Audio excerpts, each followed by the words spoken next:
And as we continue through this evening after sunset, still seeing temperatures in the mid-70s around 8 p.m. So a milder feel for this evening, and definitely going to be a little warm for those warmer costumes. As we head later in the night, though, of course, temperatures do go down a little bit more, and we're expecting those skies not to be quite as cloudy as they were last night. We'll talk more about your Halloween forecast and also look ahead to this weekend coming up. All right, sounds good. Thanks, Mikhail. Today, Augusta Mayor Garnett Johnson and Tom Perez, a senior advisor to the president and director of White House Office of Intergovernmental Affairs, held a press conference about Helene recovery. So far, crews have cleaned up 626,000 cubic yards of debris, which is about 6,000 football fields. As we move forward in our recovery, I want to take a moment to acknowledge the resilience of our community. Augusta has shown incredible strength, unity, and determination throughout this crisis, and I have no doubt that we will emerge even stronger.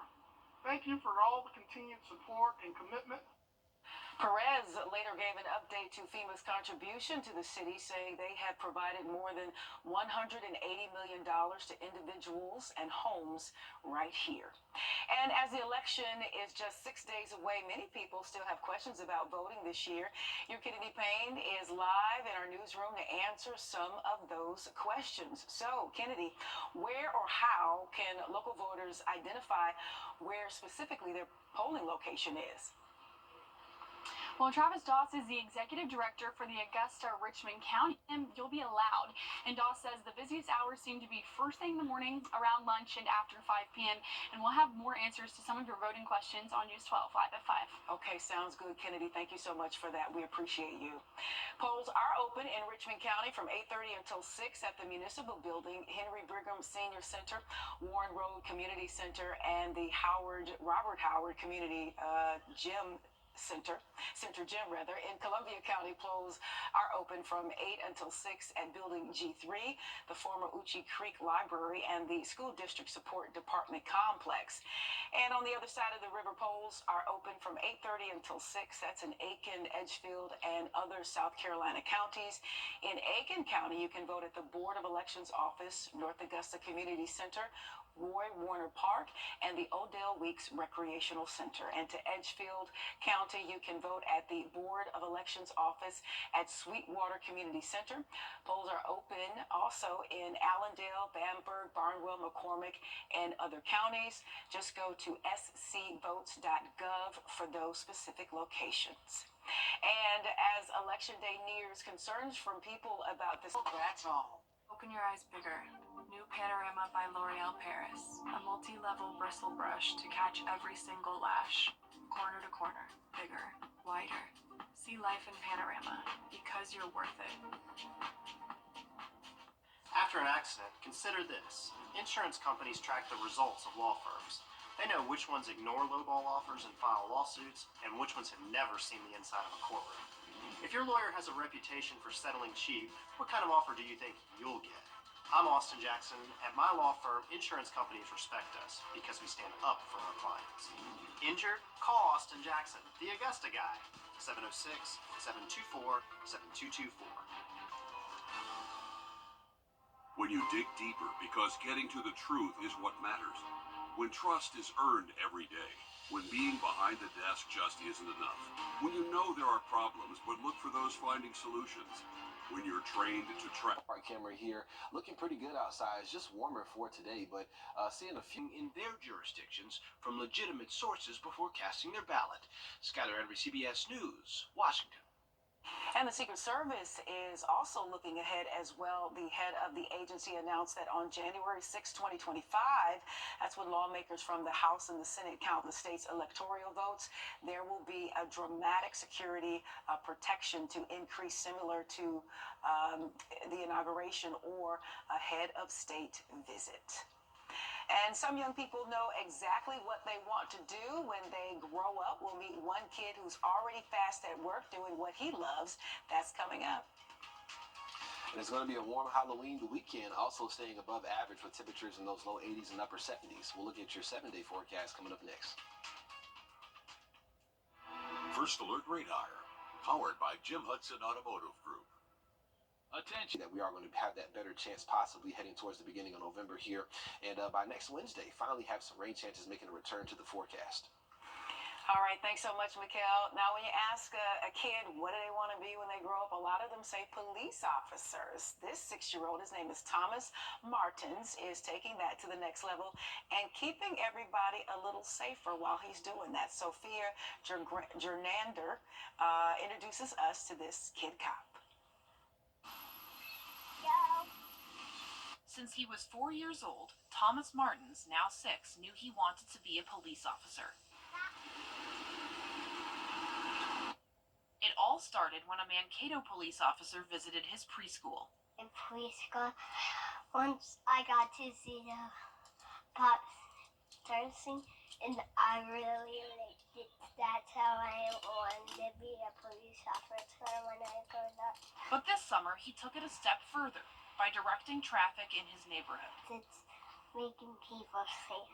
Thomas's mom, Crystal Martins, says it started when her son noticed a lot of cars running the stop sign across from their house. For a while, he just went and got a bucket and turned it over and sat on it in our front yard. And when people would run the stop sign, he'd say, slow down, slow down. And eventually, he asked if he could go stand by the stop sign and remind people to stop. They're going to get arrested. Thomas says he will continue to direct traffic in the winter. Play snowball fight on the cars, like cars. Yeah. Oh, it's fun! Thomas has also had the opportunity to meet several Mankato police officers. They've been so kind and always willing to stop and talk with Tom and encourage him and answer his questions. And his mom says they've encouraged his dream. It's just been really incredible seeing his passion develop because of that. There's no doubt that Thomas, like so many kids, thinks police officers are awesome. He had a big tire that he rolled over. But it's also about a kid looking up to the protectors of the community so much that he wants to be one himself. We have watched a lot of episodes of Mr. Rogers together since he was really little. And one of the things in Mr. Rogers is he always talks about looking for the helpers. And so that was something we started doing in the community, was looking for people who were helping.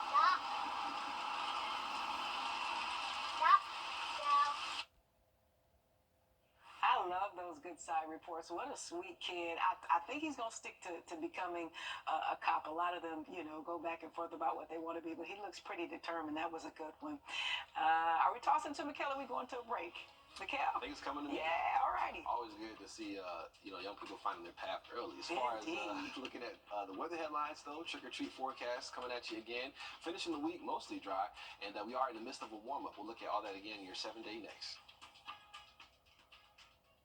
This is our call to, and also your weekend forecast coming up. Oh, the weekend. Sounds good. Thanks so much, Mikkel. Today, Augusta hosted Tom Perez. He's a White House official to give an update on recovery after Hurricane Helene, giving an update also on FEMA's assistance to people here in Augusta. This is indeed the most dramatic storm, the most damaging storm in at least 100 years and perhaps in the entire history of this wonderful community. And that has not stopped the recovery efforts. In fact, people have redoubled their efforts from day one. Augusta Mayor Garnett Johnson, you saw in the video there, added more than 600,000 cubic yards of debris have been cleaned up, or about 6,000 football fields. Your Sydney Hood will have more on what Perez had to say live at 5. And firefighters in Aiken County are still urging people not to burn yard debris as crews continue to clean up. Officials say they have continued to respond to citizens burning their debris, and it kind of gets out of control. And this is even though the city released an ordinance prohibiting burning, so you're not even supposed to be doing it. Belvedere firefighters said they have seen an estimated loss of $47,000 in 60 calls this month. And with less than a week until Election Day,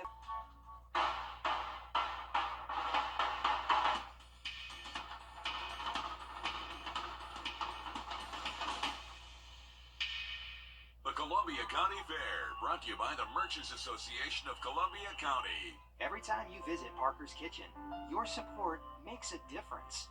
Expanding health care for the underinsured. And none of this happens without you. Live from Augusta, you're watching News 12, live at 5. The clock is creeping closer to Election Day, and less than a week out, This is already an election for the history books. Good evening. I'm Meredith Anderson. Live at 5 after a cool down. It is warming up outside. We will get to weather in just a moment, but first, let's talk election day. Head to the polls on the 5th. Others, well, they still have general questions about how the process works. Your Kennedy Payne spent the day getting answers for you. She joins us live at 5 to walk us through it. Kennedy, for many, this may be their first time voting. Who is there to help guide them through the process? Well, if it is, don't fret. Poll workers will be at every location to help assist you with any questions relating to your ballot or even the voting equipment that can be confusing. How do you vote if you have to work on election day? Well, Georgia law requires that your employer give you up to 2 hours to vote on election day, but your employer is allowed to set those hours, and this doesn't apply to employees whose work hours start at least 2 hours after the polls open or end at least 2 hours before the polls close. They're also not allowed or not required to pay you during those hours. We found out that South Carolina also does not have to let you or give you time off to go vote, so they're encouraged to early vote right now. Early voting could be a good option for a lot of people. How do you vote if you, say, forget your photo ID on the day of election? Well, it's more common than you think, and if you forget your photo ID, then you can vote a provisional ballot, and after that, you'll have up to 72 hours to provide identification for your ballot to be counted, and that can be taken to your county's registrar office. Good to know, so don't pull around in the parking lot if you don't have that ID. Go ahead and vote, and then you can go ahead and prove your identity. Thanks for those updates, Kennedy. The 5th will be here before you know it. The final day to vote early in Georgia is Friday. South Carolina, you have one more day. It will end Saturday. Early voting is from 8:30 a.m. to 6 o'clock in Richmond County. People who filled out an absentee ballot, you can bring them to the drop box at the municipal building during early voting hours. You don't have to send it by mail. You can vote early at centers in Aiken and Edgefield from 8:30 until 6 o'clock. In Columbia County, early voting is from 8 a.m. to 6 p.m. You can head to wrdw.com or to our app for more information about polling locations. More news in just a moment, but first alert. More news in just a moment, but first alert. Chief Meteorologist Riley Hale joins us live at 5. And Riley, it looks like the kiddos won't have to cover up their costumes with a coat tomorrow. No need for it, Meredith. We're going to look fairly dry again heading into our trick-or-treating plans tomorrow. Very cool. Ready to entertain with our epic sound tech built-in audio system that surrounds you with amazing sound. And shock, no sound. And power motion that moves you. I said stop. The new Soundtech Motion Leather Living Room by Shaq. Exclusively now. And rooms to go. After an accident, consider this. Insurance companies track the results of law firms. They know which ones ignore lowball offers and file lawsuits, and which ones have never seen the inside of a courtroom. If your lawyer has a reputation for settling cheap, what kind of offer do you think you'll get? I'm Austin Jackson. At my law firm, insurance companies respect us because we stand up for our clients. Injured? Call Austin Jackson, the Augusta guy. 706-724-7224. Donald Trump Heading into the weekend, we do turn those clocks back Sunday morning and looking a little bit cooler heading into early next week. All right, sounds good. Thanks, Riley. We are less than 24 hours away from the scariest day of the year, Halloween. No doubt your young ghouls and goblins and little pumpkins are excited to grab some candy, but things are a bit different this year, of course, thanks to Helene. Your Audrey Dickherber joins us live at 5 from the Henry Brigham Community Center with some options for the holiday. Audrey. Meredith, in just under an hour, people are going to be filling up this area to enjoy food, music, games, and lots of candy. It's just one of the many events that's safer for families to come to this week because lots of neighborhoods are still full of debris and making it harder to trick or treat. So families have been gathering and celebrating in many different ways. Some are coming to this event this year and have come to events like this one tonight, and they were also going to different neighborhoods, and some are even staying in their own neighborhood and just being extra careful. And since so many people were impacted, even locals are stepping up to help each other out. Nick Badgett decided to gather up his own Halloween costumes and give them away for free today so that everyone can get into the holiday spirit regardless of their situation at home. I guess I thought, there's need for other things now. Like, we've gotten past not having power. And now, nobody's really thinking about the children who went through this. Everybody was traumatized, not just us, the kids too. So I felt like this would be a good way to put some smiles on some kids' faces. New traditions are definitely being made all across the CSR. He's actually at the Fresh Market right now until 5:30, passing out more Halloween costumes if anyone's interested, or until he runs out. But coming up all new on News 12 at 6 o'clock, we will also have some safety tips that law enforcement passed along to us to give to you guys for if you guys decide to go out trick-or-treating. What a great idea to give away those costumes. I know a lot of us may have some old costumes laying around the house from years past. It's a good idea. Maybe we should donate them and pay it forward too. So maybe his spirit of giving will help other people give back too. Thanks, Audrey. In case you missed it, the Boo Bash is about to kick off at the Henry Brigham Community Center. That event is from 6 to 8 tonight. You can scan that flow code on your screen now because there's a lot more planned tomorrow night. Tomorrow, you can catch the spooky, spectacular trunk or treat. That's from 5 to 7 at May Park. Many more, though. Too many to list on TV. So we've got all of them for you on your flow code and on WRDW.com. Scammers, they can be so good at deception, right? One even started with a simple Google search. How to keep from becoming a victim. Next. First Alert Radar, powered by Jim Hudson Automotive Group. Again, the way to one pair of glasses, get one free. Kayaking down Edisto River, splashing around Citizens Park, tailgating at the Polo Grounds. With same-day service and eye exams available, you'll never miss a moment. Breaking news live at 5. An Aiken man faces 7 charges for sexual exploitation of minors. These details just coming in from the South Carolina Attorney General. The news release sent to us says investigators received a cyber tip line report from the National Center for Missing and Exploited Children.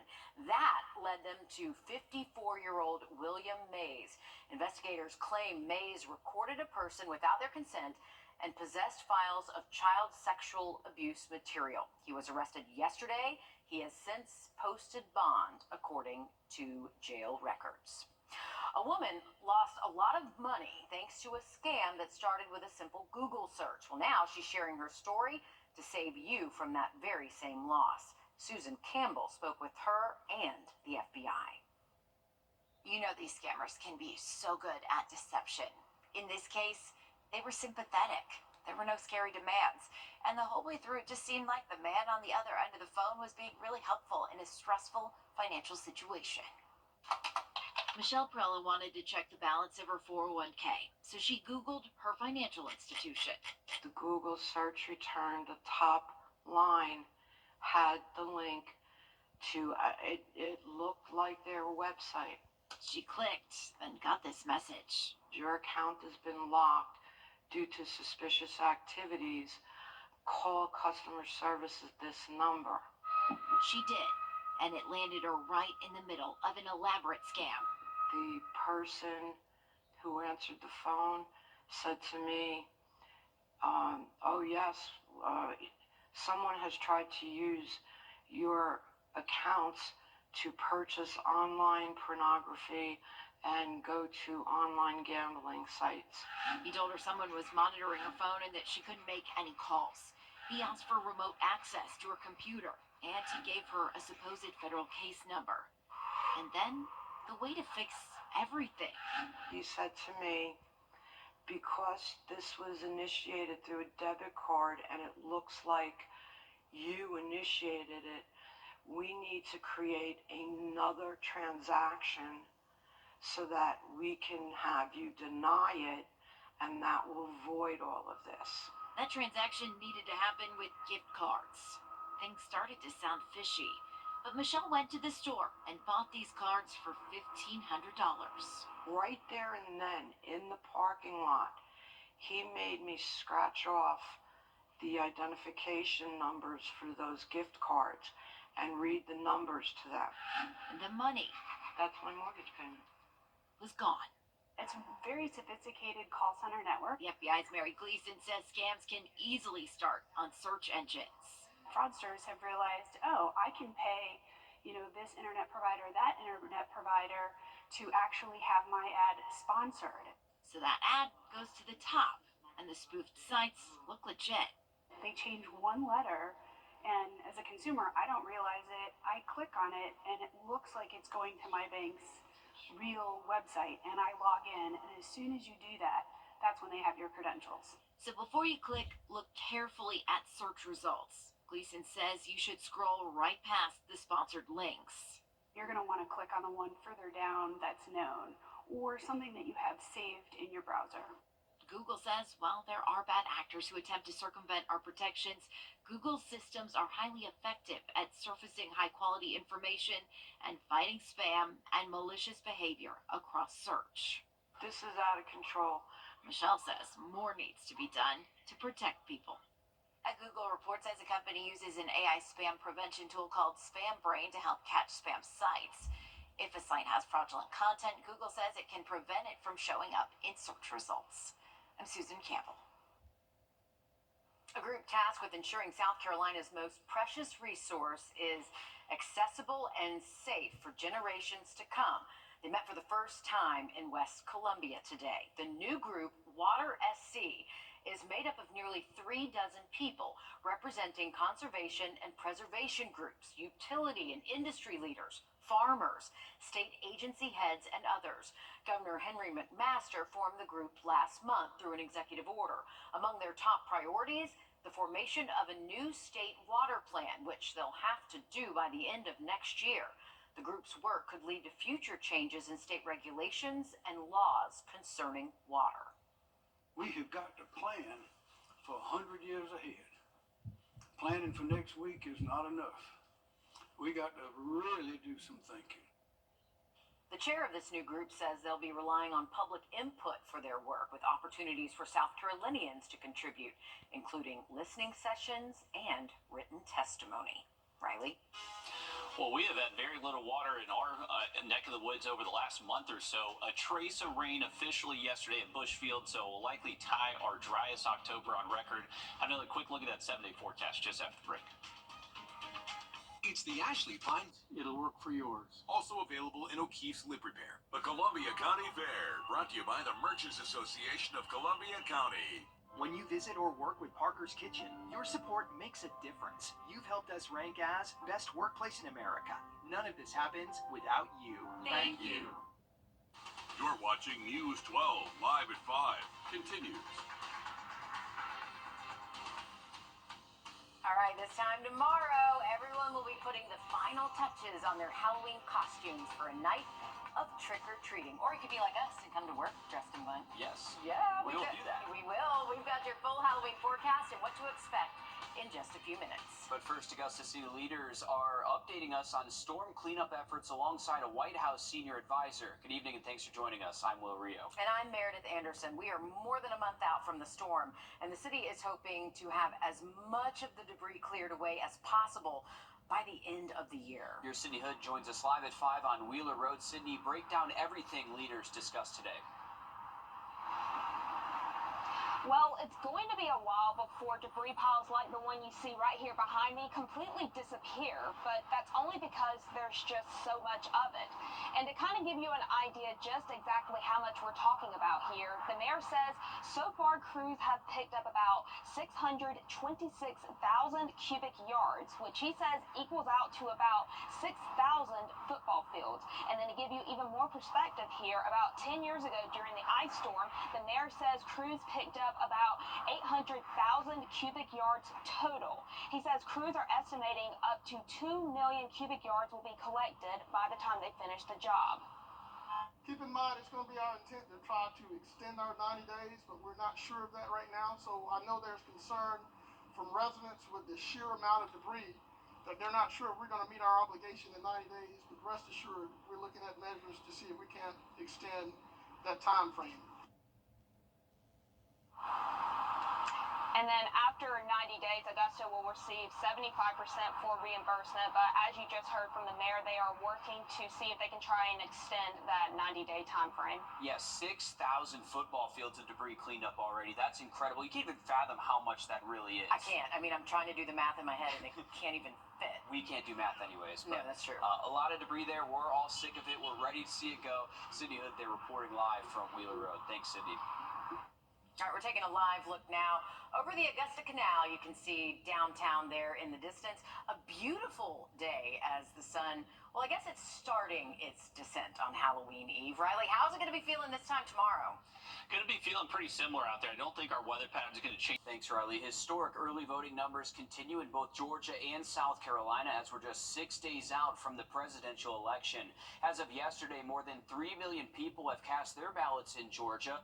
Richmond County sits at more than 42,000 votes, Columbia County at 50,000, and 5,000 for Burke County. On the South Carolina side, more than 988,000 votes have been cast.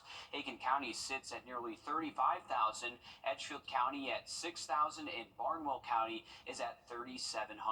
This kind of early voting turnout is unprecedented. But your Georgia State House reporter Abby Kasoris is uncovering while people are hitting the polls, will they trust the results? The Secretary of State says they've had to get the GBI and the FBI involved because of threats made to polling equipment and polling locations. A tense environment surrounding this year's election, similar to years past. But he says the changes made to election security mean polling places are more secure. In Washington, police estimate hundreds of ballots burned after a vandal set a ballot box on fire. In Oregon, officials with the United States Postal Office sealed off a mailbox after a stolen key was reported. And in Coffee County, Georgia, a cyber attack in September was identified and stopped within 4 minutes. We feel really proud of the way our team responded to that. Chief Operating Officer Gabriel Sterling says significant changes in election law have created additional barriers for people with nefarious intentions. Senate Bill 202 requires the ballot boxes be placed inside polling locations and only be used when the site is open for early voting. But that doesn't mean criminals won't try something else. When you say, hey, we're ready for anything, people say, hold my beer. The American Psychological Association polled Americans and found the presidential election is one of their top stressors. Nearly 7 in 10 Americans reporting election anxiety. Sterling says he's feeling anxious too. One poll put the margin of victory for Georgia within 1,000 votes. And I want to make sure that all the Harris supporters and all the Trump supporters who can't possibly imagine the person that they hate winning, it might happen. It might happen. After former President Donald Trump lost Georgia in 2020, protests and rallies were held across the state. Election deniers targeted election officials and poll workers. Secretary of State Brad Raffensperger says lies purported by political candidates can be dangerous. I stand ready to defend the results of the election with election officials all across the states. We will do our job. Raffensperger says they're already expecting lawsuits from either party, depending on if they're happy with the election results. In Atlanta, I'm Abby Kasoris. A heads up for voters using absentee ballots. The deadline for you to mail your ballot in for both Georgia and South Carolina has come and gone. But don't panic. You can still submit your vote to count on Election Day. And here's what you need to do that. In both Georgia and South Carolina, your absentee ballot must be received by 7 p.m. on Election Day. You can still hand deliver your absentee ballot at an official drop box or bring your ballot directly to the county registrar. Now remember, if you're returning your ballot in person, you'll need a photo ID. If you never received your absentee ballot by mail by Election Day, you can still vote in person, but you'll have to sign a form pledging that you're only voting once. Big news for Augusta Regional Airport. Today, Georgia Senators John Ossoff and Raphael Warnock announced By Sunday, maybe a stray shower. Some models are showing that. And remember, for your Sunday, that's when we turn the clocks back. So 5:30 sunsets return for your Sunday. Thank you, Riley. More than a month after Helene ravages the Southeast, officials in North Carolina confirm the death toll has surpassed 100 lives lost. As of yesterday, there were 101 verified storm-related deaths. in the wake of this unimaginable loss. Entire communities are coming together to honor those victims' memories and to try to find a way forward. Alexa Urbach shows us how. Our community was affected, and that's what caused us the pain we had. Blake Martin, one of the many neighbors gathering at Black Mountain Town Square for a candlelight vigil. This program is trying to honor those who's tragically passed away during this event and also those that were affected. The word of the evening? Love. Something that drove Martin to open his home to people stranded after the storm, including someone who didn't have access to their insulin. His wife giving up hers to help a total stranger. So it's just being able to do things like that that you never anticipate you would do in a situation like that. That's what brings us all together. You did not bring this storm. You simply survived it. Therapists on hand during the vigil to offer words of comfort and support. It's so soft. 5-year-old Katie describing the pink llama she received in a goodie bag before the vigil. Part of the town's free pumpkin painting and costume pickup for families who may have lost items during the storm. The community processing what's happened and sharing stories has been a form of healing, so it's meant a lot. So having events like this is necessary. Katie, who is going as Taylor Swift for Halloween, sharing what she painted on her pumpkin. Spider-Man. And Finn and Ghost Spider. The town's youngest residents joining older generations as they look ahead to a brighter future. We're better together than apart. And the one positive from this storm is that we can say that it's really brought communities closer together. And even here at home, we saw so many people lose loved ones right here. Yeah, prayers go out to those families, and we're still working to recover from Hurricane Helene. But even tonight, Audrey Dickerber brought the story of someone who had just set up and was giving out free Halloween costumes because he wanted kids in our area to be able to have Halloween costumes without worrying about it. So everywhere you look, we're seeing some of the best in humanity. Absolutely, that's what it's all about. iPhone users, it's here. Apple Intelligence. I'm sure you've seen the commercials, heard a lot about it, but what is it?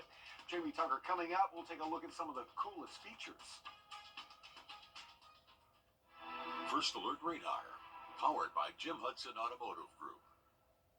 Every space is different. Every person is different. Well, even identical twins don't always want the same thing.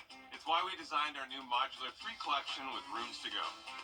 I can configure mine how I want, and mine how I want. 2 media consoles, premium speakers, USB chargers, and a whole lot of storage. Of course, mine's the more stylish, and mine's the more hardworking. But what will yours be? Come explore our new Drew and Jonathan Modular 3 collection only at Rooms to Go. Donald Trump. Approve this message. Apple's answer to ChatGPT is out this week. It is called Apple Intelligence, and you've probably heard it's supposed to be the next great feature for smartphones. Your consumer tech reporter Jamie Tucker takes Apple AI for a spin. What the Tech, sponsored by Augusta Preparatory Day School. Apple Intelligence is in nearly everything you would do on an iPhone, iPad, or a Mac computer. It is in photos, email, messages, and even the phone. You can now record phone calls right on the iPhone. If you're talking to someone and would normally take notes, just hit the record button. The person you're talking to will get a notification that they're being recorded. Yeah, so tell me about this house. Like a conversation with a real estate agent describing a new listing. Not only will you have that call recorded for later, but it's transcribed and saved in the Notes app where you can read along in real time and even jump to a highlight. In Mail, Apple Intelligence puts priority emails at the top. Rather than needing to read the whole thing, there's a summarize button to get a couple of sentences of what it's about. Siri gets an update. The phone lights up around the edges. Siri sounds more like a real person now. You don't have to fully ask follow-up questions, but can converse with Siri, even interrupting to change the question. There are new writing tools in Mail, Messages, and Notes. Select the text, and Apple Intelligence will proofread it, rewrite it as more friendly or professional, or enter some information for a party or event, the time, date, address, theme. Apple Intelligence will then create an invitation that you can text or email, all in the Notes app. And that's just a start. The best part about Apple Intelligence, I think, is what it does in the Photos app. We'll take a look at those next time. That's What the Tech. I'm Jamie Tucker. Apple Intelligence rolls out this week. It'll be available for iPhone 15 Pros and the iPhone 16. You will need to update your phone. The world's busiest airport is launching a new program to help small businesses operate within the airport. This initiative will kick off in February, where qualified small businesses will be awarded short-term leases for available spaces that they can rent within Hartsfield-Jackson. The airport says this will help expand the client base for these businesses and support economic growth in Atlanta and beyond. The Charleston International Airport is working to become a premier stop for travelers in the South with a new multi-million-dollar project in the works. The airport saw a record-breaking 6 million passengers come through its doors last year. Construction on a new parking deck is already in the works, and new plans revealed another 8 gates and a new state-of-the-art baggage handling system. More ticket counters, TSA lanes, and airplane parking are part of the airport's plan as well, with construction beginning in 2027. That's a sign of the times. Oh, They say yeah. 50 people a day move to the Charleston area. It's good news that is expanding. Parking is a big problem there. Sure is. College basketball is on the horizon, and tonight will give fans a taste of the action before the regular season begins. Augusta University is crossing state lines when they travel north for their first exhibition game. Alyssa. All right, it's D1 versus D2 on the exhibition schedule for tonight. The Jags are headed to Clemson to take on the Tigers. This will be the 4th time that they've met. Clemson has taken every game, most recently in 2017, then back in 1984 and 1987. So a big stretch there. This is one of 2 Division I opponents that the Jags have on the schedule this season. Georgia Southern is the other. Whether you wear blue or orange, these are 2 teams that are in different positions than they ended last year. Clemson is coming off a historic Elite 8 appearance. Jag season fell early in the PBC tournament. We're not going to be able to match physicality. I think we're a physical team this year. You want to take, you don't want to back down. You got to remember, we got 2 of these guys that don't even know what an ACC team is that are in our top 6. Tonight they'll find out. Clemson coach Brad Brownwell said that the Tigers are going to push the pace while also move guys on and off the court more often. We'll talk about that at 6. Eric Robinson's time in Bahrain has come to a close. Now, the Columbia County Fair, brought to you by the Merchants Association of Columbia County. Parker's House, a home for women, provides security for women as they seek safe and stable housing. Round up at checkout in Parker's Kitchen and we'll match 25% of your donation. Live from Augusta, you're watching News 12 at 6 o'clock. Tonight, a look from the skies over the Augusta Canal as city leaders are joined by a White House advisor to give an update on the cleanup efforts. And tonight, 911 calls are painting a picture of... First, this time tomorrow, families will be putting the final touches on their Halloween costumes. Good evening and thanks for joining us. I'm Zaina Halliburton. And I'm Will Rio. We'll send things over to your first alert Chief Meteorologist Riley Hill for a look at your Halloween forecast. Riley, how are we looking? Looking good, guys. We're going to stay nice and dry, kind of maybe a few passing clouds.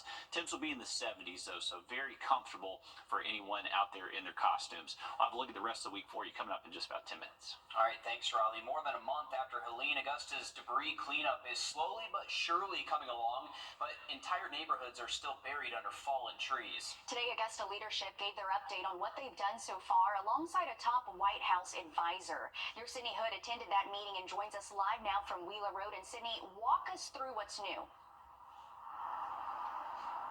Well, from here on Wheeler Road to the canal, the cleanup is widespread. Mayor Johnson says so far crews have picked up more than 600,000 cubic yards of debris. And to kind of give you a better picture of just exactly how much that is, he says that equals out to about 6,000 football fields. And when it comes to recovery all across Richmond County, debris is just one part of the process. I report back with optimism to the President and the Vice President because our colleagues at FEMA are working their tails off and they're not going anywhere. Tom Perez is a White House senior advisor. The folks here in Richmond County have been remarkable. We'll continue to work very closely with the governor and his team. We are all in this together. So far to date, 62,466 Augusta Richmond County residents have registered with FEMA. In the DRC processed 226 applications just yesterday. Mayor Johnson says Comcast has restored service for nearly 99% of folks. Representatives are coordinating with debris contractors to ensure that debris is collected without cutting existing power lines that prevents folks from having service. The mayor says Georgia Power will soon start replacing missing street lights. Beginning the week of November 18th, and this is important because I've heard a lot of complaints from individuals who who had poles that were down in their neighborhoods that is really dark. With Georgia Power, we'll replace all missing and damaged street lights, aiming to complete this by the end of Thanksgiving week. Now, as you just heard from Mayor Johnson, cell service and power, those are two things he's getting calls about, but debris is a big one that's on the minds of many, and that's probably because it's kind of hard not to notice these massive piles whenever you drive on these roads. And we certainly know cleanup is going to take some time. Sydney, today you actually stopped by some of the areas around Augusta that are still pretty bad a month after the storm. Yeah, take a look at Walton Way for yourself. This area, along with Wheeler Road, are two areas Mayor Johnson says they are focusing heavy on due to the volume of debris. You can just see for yourself the massive amounts of debris piles. I will say I have noticed progress in some areas, like in front of AU, where the piles are going down. But as you drive down Walton Way and onto Wheeler Road, you can see some neighborhoods that still look a little rough. But again, that just goes to show you just how hard these areas were hit. And then over at the canal, the city shut it down from the pumping station all the way to Savannah Rapids. We took our drone out there and you can just see the piles of trees still down. Augusta Utilities Director Wes Vine says there are more than 100 trees down along the canal, and there is a lot of debris in the canal that they have to remove. He said that once they're finished there, it's going to look completely different out there. Mayor Johnson says FEMA has estimated the removal of these trees will cost an additional $1.4 million. So as you can see for yourself, it's a long road ahead, but city leaders want to let you know that progress is being made and to once again be patient throughout it all. Okay, and progress is still a good thing. It's slow, but we'll get there. Thanks, Sydney, for that update. Well, this is the view a Burke County man had from his property. They're just 6 days away from arguably one of the most consequential U.S. presidential elections in recent history. So far, historic early voting numbers in both Georgia and South Carolina reflect that. But for many who requested absentee ballots, there are fears that they won't make it in on time because of issues with the Postal Service and the storm. Your Kennedy Payne joins us live now from the newsroom. And Kennedy, is this something election officials are watching out for? Well, yes, definitely. Travis Doss is the executive director for the Augusta-Richmond County Board of Elections, and he says they are definitely worried about the absentee ballots making it in time, and they have had to reissue ballots. This is why he is strongly encouraging you to vote in person if you are able, because they have seen situations where they mailed the ballot out 2 weeks ago or longer, and voters still have not received them. As of today, Aiken County says they have seen more than 36,000 early voters, and that does not include absentee ballots. Richmond County says they have seen nearly 42,000 early voters. And what about absentee ballots for military members that are stationed overseas? Well, Dana Burden is the director of the Aiken County Elections Office, and she says if you are active duty and stationed overseas, you can have your absentee ballot emailed to you. And Doss says they will email you instructions, and then you will go to the Secretary of State's website and put in a passcode to access the ballot. You still have time to do this. If you are active duty, your deadline for absentee ballot is extended by 15 days. And Doss says they sent out 407 electronic ballots to military and 80 physical ballots to military, and as of yesterday, they have received 165 of those electronic ballots back and 43 mailed out ballots back. Just an extremely important election that we have coming up here, just so close to that deadline as well. So we'll keep an eye on those military ballots. It's something to watch. It's something that's very important too. Thanks for that information. Got to get all of those things in here soon. Election Day, Tuesday. Thanks, Kennedy, for that. Hard to believe. Still ahead, we're taking you live to the Henry Brigham Community Center as trick-or-treaters line up to enjoy their Halloween Eve. And the weather looks great this evening. Or if you're holding out until the official holiday of Halloween tomorrow, looking good the next couple of nights. Have a look at that full forecast coming up. Time and Temp, brought to you by your First Alert weather team. Hello. Make life a little easier. Start saving on fuel now. Download the Circle K app and join today for free. Halloween is already here as trick-or-treaters head to the Henry Brigham Community Center for a night of fun. Audrey Dickherber joins us live where a trunk-or-treat event just started at 6 o'clock. Audrey, how's it going? Do we have any good costumes out there tonight? tons and tons of great costumes out here. And Halloween might not be the same this year, but it's giving families the chance to start new traditions. Like right here at this Halloween event, you can see so many people lined up over here getting ready to get candy and really just enjoy the night. But as people come together here, they're also coming together in many other different ways. Some even donating Halloween costumes for free. Halloween will look different this year. So some people are stepping up to help. I guess I thought, there's need for other things now. Like we've gotten past not having power, and now, nobody's really thinking about the children who went through this. Everybody was traumatized, not just us, the kids too. So I felt like this would be a good way to put some smiles on some kids' faces. He says he noticed a great need for all kinds of resources here. There's a lot of help going around, but there's not a lot of help going around that's specified to people who can't afford to get places or to do the more fun things.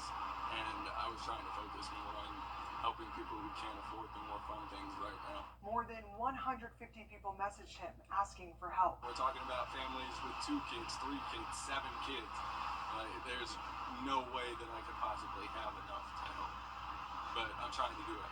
So many people have lost so much. He had 4 trees on his home, but has been helping since the storm hit. We can't do anything about our situation, so let's immediately get out and do stuff for other people. Bringing a smile to kids' faces, regardless of their situations at home. Yeah, I'm just happy that somebody else gets to enjoy Halloween. I really enjoyed Halloween. I really enjoy Halloween now still.